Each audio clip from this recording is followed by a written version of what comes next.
Because if I hold that God brought this into my life, then I have to intellectually be honest and say, then I would have to say that God withheld that from someone else's life, and I am unwilling to believe that about a divine reality.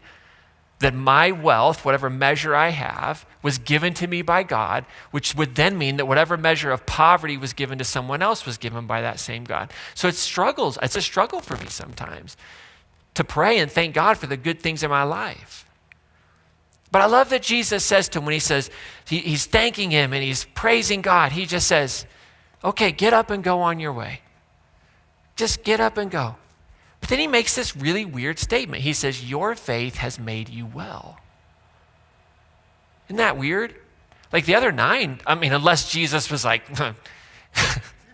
unless Jesus was like, you get to keep the healing, the other 9 are in for a real big surprise. Which feels inconsistent with the Jesus of the story. But he says, your faith has made you well. What is he saying there? Well, I really think what Jesus is saying is that the faith that he had, and for us, if we can interpret it, is to say that faith in gratitude, a belief that gratitude is powerful and worth pausing for and can transform us and can keep us close to the divine, that faith like that says, I will express gratitude, I will return to express that gratitude no matter how long that journey is, that faith in gratitude can bring healing and connection in our hearts and our lives with the divine. And this person wasn't simply healed, but they were made well. That there's something about our identity and our humanity that is made well, that is healed beyond our physical ailments when we learn the power of gratitude. And so to express thankfulness is an act of faith. And it's an act of faith in that we believe that gratitude has real power to work in our lives, not only as individuals, but as a collective, as a group. That we can, as a group, express gratitude and it can transform us. That we as individuals can express gratitude and it can transform us. It is a spiritual reality. And so in your everyday normal life, as you seek to go out here and be a peacemaker and to live in gratitude, how do you do this? Well, I want you to remember a couple things. All right? So remember this. This is what I've learned as I've gone through my whole process of healthy spirituality, like of moving from unhealthy spirituality to healthy spirituality, that the power of your gratitude is the subject and not the object. How many of you that makes no sense to? Raise your hand up nice and high. Okay, good. I meant that, because hopefully you'll lean in when it doesn't make any sense. Okay, so the power of gratitude is not the object of the gratitude. That when you're expressing gratitude, the transformative power is not in the object. So it's not that you said, I'm going to get on my knees, I'm going to say, God, thank you so much. Thank you, Jesus. Thank you, God. And the object is then God of the gratitude. That's not where the power is. I just don't believe that. I don't believe the story. This man had no concept that Jesus was God. That theology developed far later on. Jesus was a healer. He was a Jew who could heal him. It was quite honestly, it was probably a pretty selfish act. Like, I just want to be healed, and this guy might be able to do it. And he's probably tried lots of other ways. So the object is not where the power comes from. It's the subject. And the subject is you. Okay, so you are the subject, right? In this, you're giving the gratitude. And that's where the power lies. So you might not know where to express your gratitude, but it is that there is a subject, me being the subject, expressing the gratitude that then forms the power. It was the subject, the Samaritan, who came back because he said what? Your faith made you well. Your faith made you well. It was him as the subject that brought this other wellness into his life. So if you're sitting there today and you're not sure who to express gratitude to, remember, you can be grateful without an object of your gratitude. And that's what I've learned. I can be grateful for the things in my life that I categorize as good, and I can be grateful for them without knowing for sure that they quote unquote pass through the hand of God. Now that's, I know, a weird thing, but for me, I have to do that because I can't hold that the bad things in life pass through the hand of God. I don't believe that.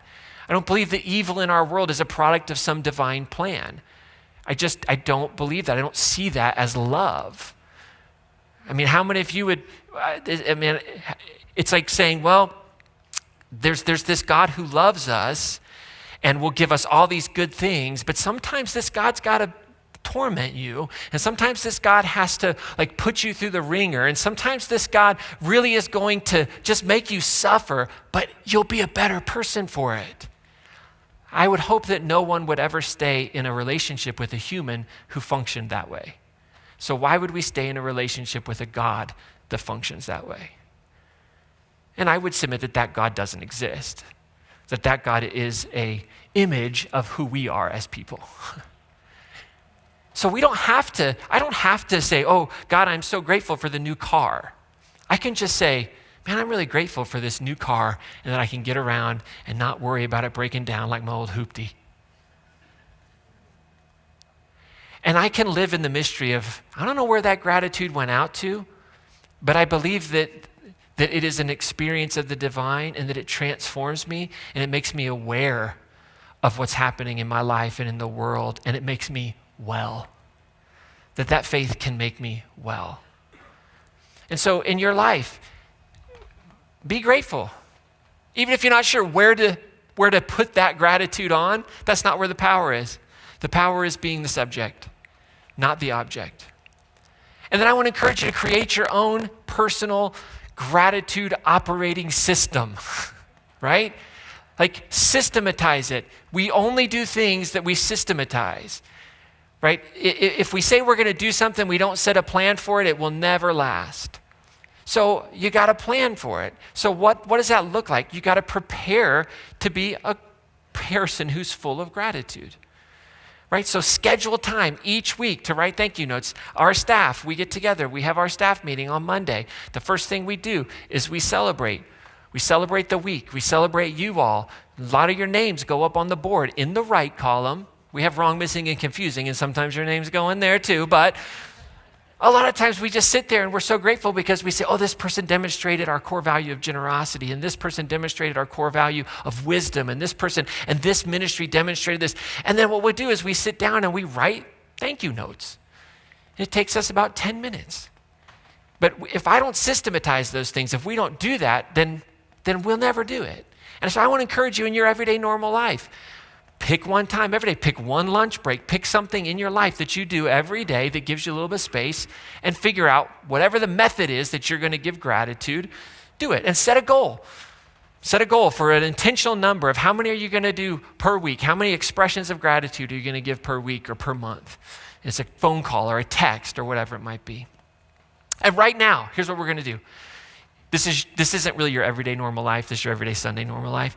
But here's the deal. Everybody's got to pull out that pen that we gave you as you came in, and your piece of paper. If you need it, you can think of it too, but I'm going to give you 30 seconds, and I want you to write down right now or think of one thing that you're grateful for.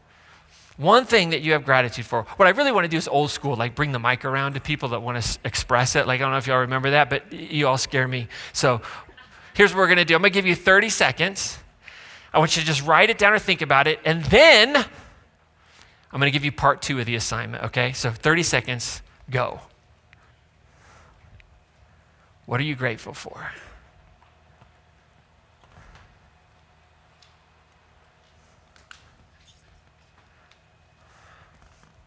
What are you grateful for?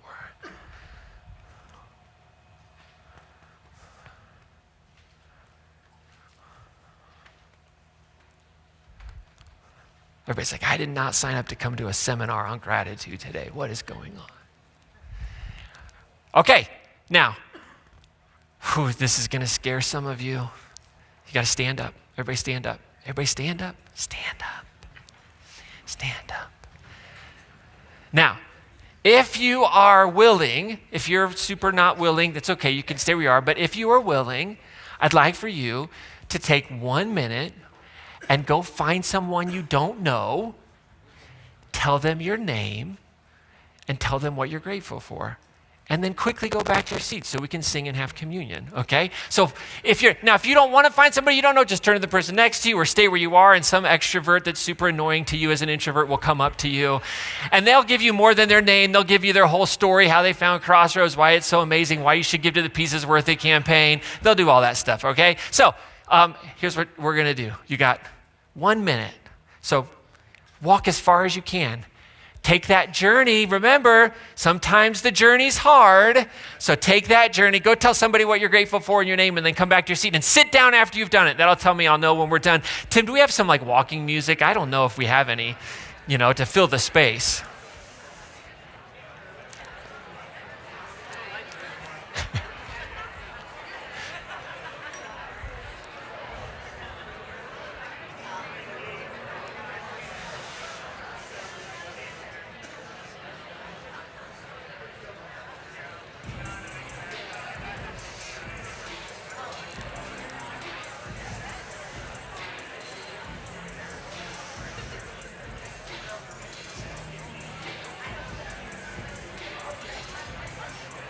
All right, when you're back to your seat, have a seat. After you've told someone what you're grateful for.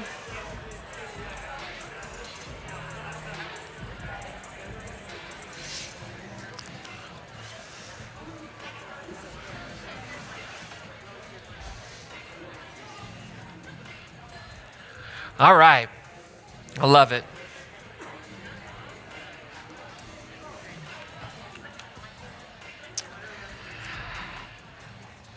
So set up your system, think about it, and then I want to encourage you to be creative. Be creative in the way you thank people. Be creative in the way you show gratitude. Not everybody receives gratitude the same way. Some people don't want to be thanked publicly, don't want to be recognized publicly, don't want to be recognized privately. Some people experience gratitude through a gift. Some people experience gratitude through words. Some people experience it through a hug, not me. Some people experience it through all kinds of ways, right? So be creative. Be creative. And here's the beauty of it. Because this is a common grace that transforms us, right? Science actually proves it. Isn't that great? Like, science actually tells us that gratitude rewires our brains. It rewires our brains for happiness and contentment. Your faith has made you well. Your faith in gratitude has made you well. When you have the faith to express your gratitude, even in the midst of anxiety and worry and doubt, it rewires your brain to experience happiness and contentment. Research suggests that with regular practice, with regular faith in gratitude, you can train the prefrontal cortex, where all those good, healthy dopamine hits happen. You can retrain that to better appreciate and retain positive experiences in your life and positive thoughts. And it also trains your brain to deflect the negative experiences. Could you imagine, again, let's just assume that this person had the skin disease for 5 years. I have no idea. Let's say 5 years. Imagine the rejection, the hurt, the pain, the loneliness that they experienced for 5 years of their life. How in the world do you overcome that in a healing moment? So you can be healed physically and not be well emotionally. But there's something about gratitude that rewires us. And then the Spirit of God says, go on your way. Your faith has made you well. So as we have communion together and we sing this beautiful song, I'll give thanks, what is it that God's inviting you into today? Simple, maybe the Spirit of God is inviting you to stop at your favorite stationery store on your way home and buy a little box of thank you notes and send 1 note a week for the rest of 2024. It's like 6 notes. I have faith in you. Maybe it's just to write a piece of paper. You go, I don't have the money to buy thank you notes. I get that.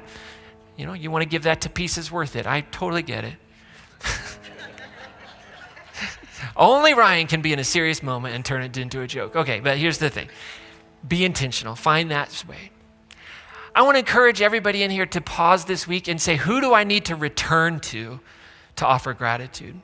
Is there someone that has done something in your life that impacted you in such a way that maybe you didn't even know the impact that it would have. And 10 years later, 4 hours later, it's like, oh, wow, that was so impactful.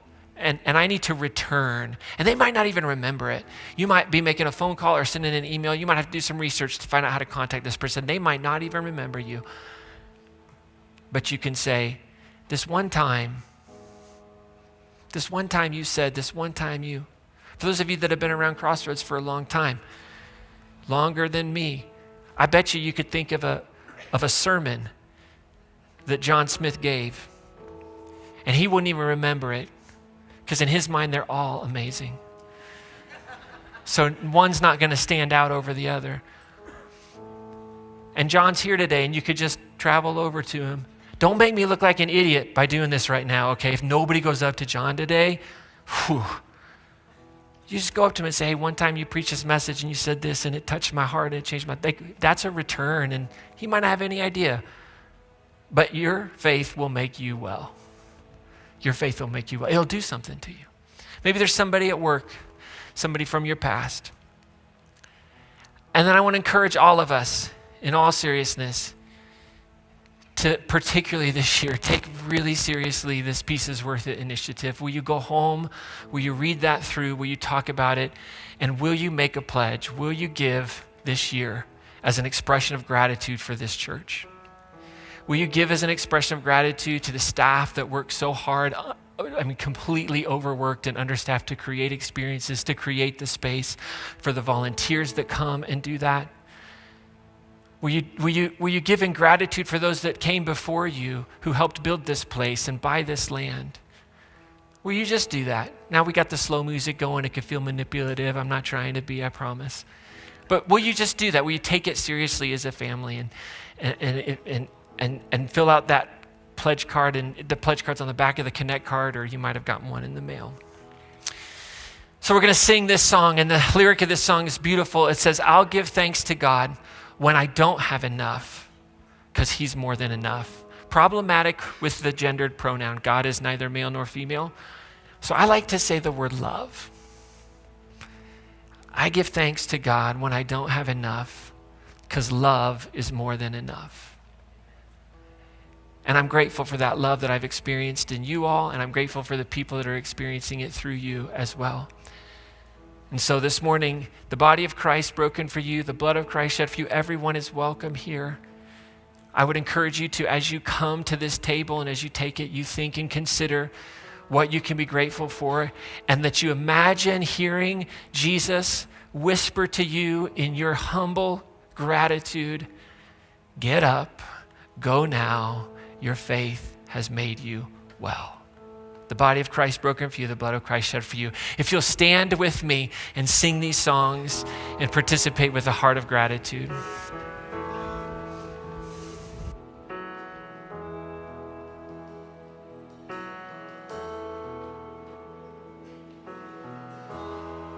In the morning you sing over me, and I receive your mercy. Your faithfulness is clear to see. It's constant every day. In the morning you sing over me, and I receive your mercy. Your faithfulness is clear to see. Yes, it is. It's constant every day.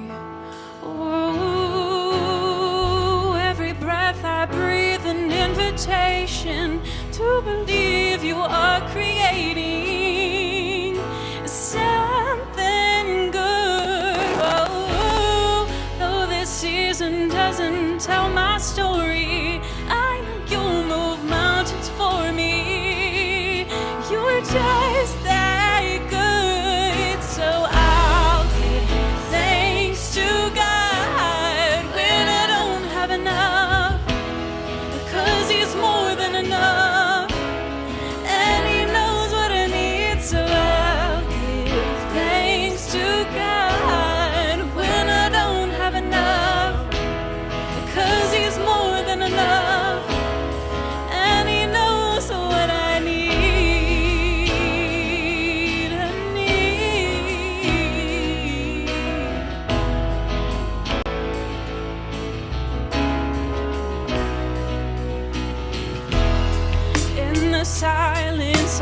to believe. You're working in the waiting. Though the future isn't clear to me, I trust you anyway. Oh, every breath I breathe, an invitation to believe you are creating something good. Whoa, though this season doesn't tell my story, I know you'll move mountains for me. You're just that good, so I'll give thanks to God when I don't have enough, 'cause He's more than enough, and He knows what I need. So I'll give thanks to God when I don't have enough, 'cause He's more than enough, and He knows what I need. Yes, He knows what I need.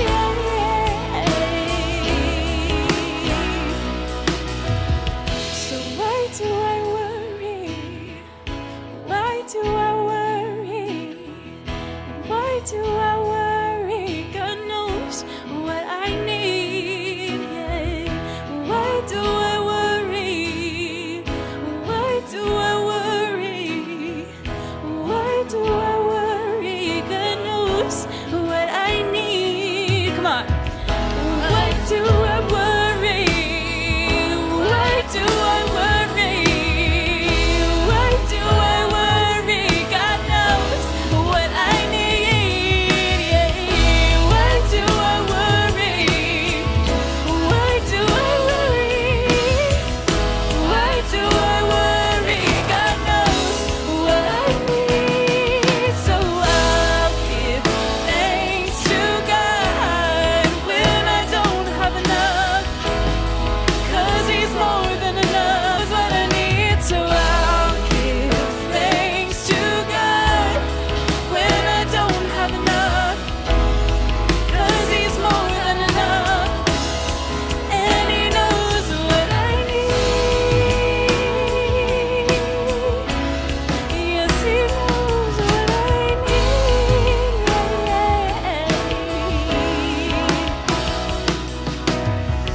So why do I worry?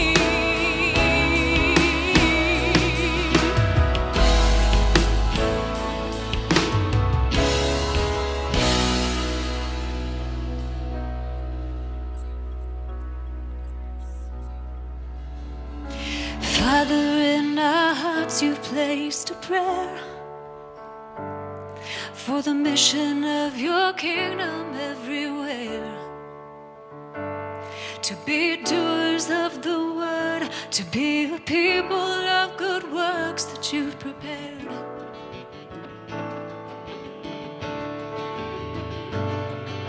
The fruits of faith are pure and unstained, to serve orphans and widows in their pain,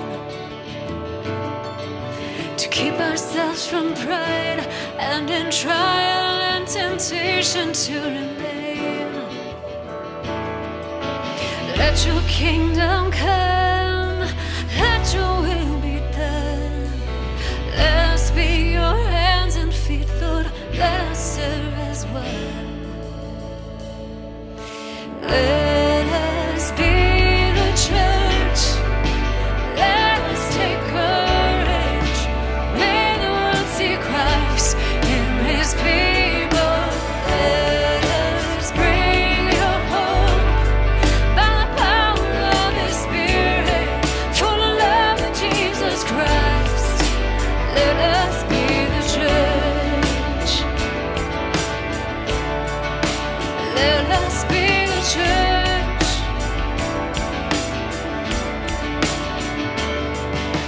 Teach us how to love and how to live. Teach us to show up when no one will. As children of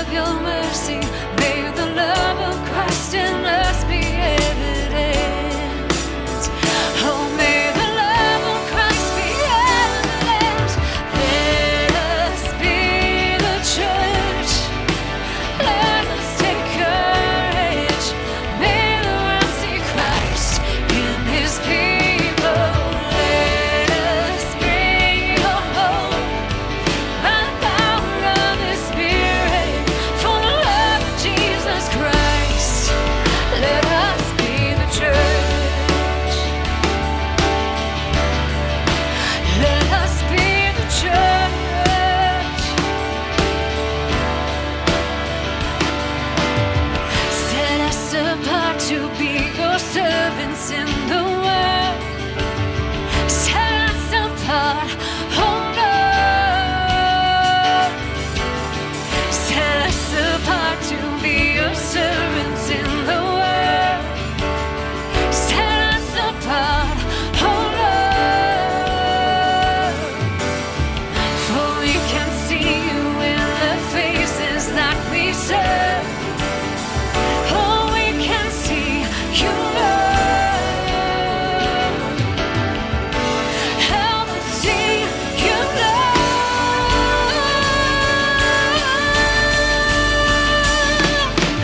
Let us be the church. Let us take courage. May the world see Christ in his people.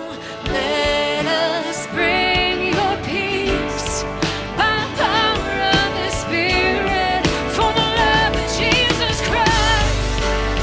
Oh, let us be the church.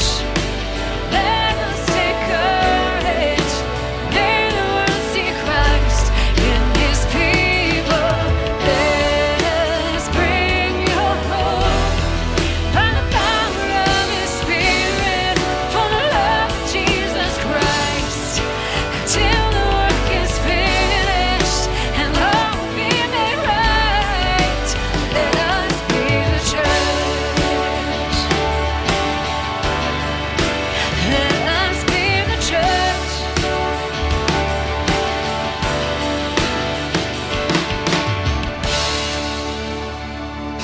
It's a good song. It's a good word. Okay, go ahead and have a seat. We're going to get you out of here in just a minute, but this is a really great time to be the church. It's a really easy time to be the church.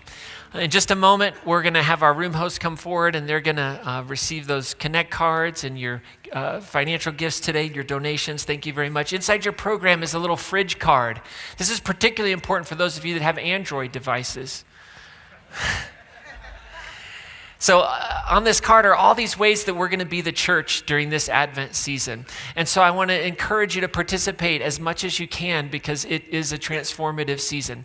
First thing is, Advent actually begins next Sunday. Every year we do an Advent journey where we read together through an Advent resource, a daily reading. That will be posted in the app, but we also have hard copies of that book available. And so if you'd prefer a hard copy, they're available out in the atrium. You can pick that up during the after party, and a donation of $5 if you have it. If you don't, take a copy and the person behind you will give $10. And then if they don't have it, the person behind them will give $15. And so you need to be paying attention, if you're in line, how much your book is actually going to cost. All right? So that is how we care for one another. But we want everybody to have a copy of that resource. And here's the deal, if the app is not working by the time we start the Advent journey, we'll post them some other way. We'll let everybody know, whether it's on the website or how do we want to, like Kia's calling for the microphone. I'm a communications director also. Yes. So, the app is something that I oversee, and I'm aware that the Android version of the app is down. And so if you have a fancier Android version than our app can support, I apologize. We have been actively working to get that fixed. So we have been actively working with our app developer people. And so it is something that we're aware of, and gosh, I'm so sorry. And I know it's such a pain in the butt. Yeah. So we are aware of it, and we are going to work. We're continuing to work. And we'll get it posted digitally somehow out to everybody in case it's not up and running. So write it in on your Connect card, Advent Journey, and we'll make sure to get a group, and we'll send out an email and just let you know, hey, this is where this is all going to be, if it is the app, if it's fixed or not. But do write that in on the Advent Journey, and I'll be sending you some resources along the way just to kind of support everyone so that you know how to use it, if you can use the app or whatever. Perfect.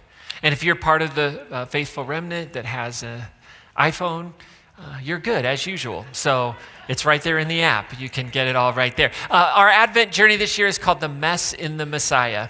And our teaching series is called Messes and Mangers.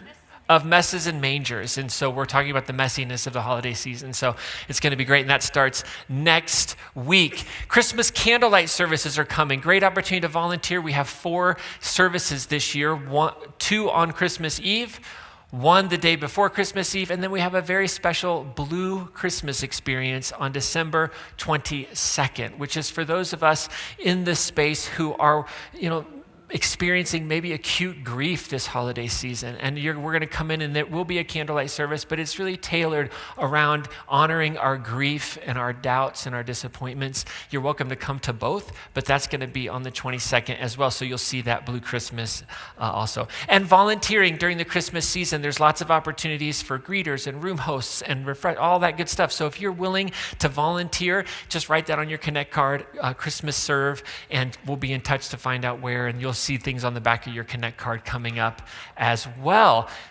Bell ringing starts this week, so sign up for a shift. See if you can maybe do one shift a week or a shift every other week, and see the faces that come and know that we're serving really the divine. And so participate in that. And then on December 15th, mark your calendars, be here for Hometown Christmas. December 15th is our Hometown Christmas service.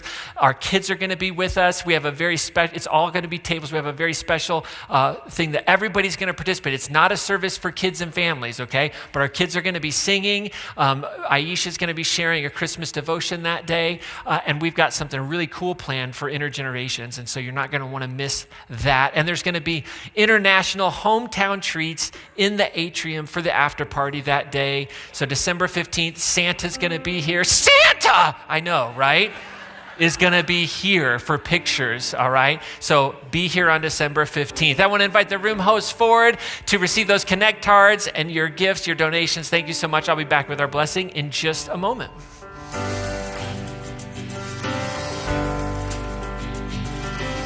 Reach out now and take a hand. Help somebody while we can. Things will get better when we learn to love somebody, love somebody. Reach out now and take a hand. Help somebody while we can. Things will get better when we learn to love somebody, love somebody. Reach out now and take a hand. Help somebody while we can. Things will get better when we learn to love somebody, love somebody. Reach out now and take a hand. Help somebody while we can. Things will get better when we learn to love somebody, love somebody. Dan, sing this with us. So come on, all my sisters and brothers. We can all give a little more. Help to each other when it's all been said and done. We're gonna know what's my love. When it's all been said and done, we're gonna know what's my love. All right. After party begins now. If you want to raise your hands to receive our blessing this morning, thank you so much for being here today. Thank you to our volunteers in the sound booth and up in the tech booth and with our kids and who greeted us and people who stuffed the programs. Thank you for making today possible. Thank you for those that give every week so that we can all be here and do this. Thank you, thank you, thank you. So may you be blessed with the courage to return and show gratitude, recognizing that gratitude is not simply a common courtesy, but a reflection of God's common grace in all of our lives. And may our faith find its expression in thankfulness, bringing us closer to the living Spirit of God. And as you embrace the power of gratitude, may it heal your heart, deepen your connections, and fill your life with joy and hope. Amen. Have a happy Thanksgiving, everyone.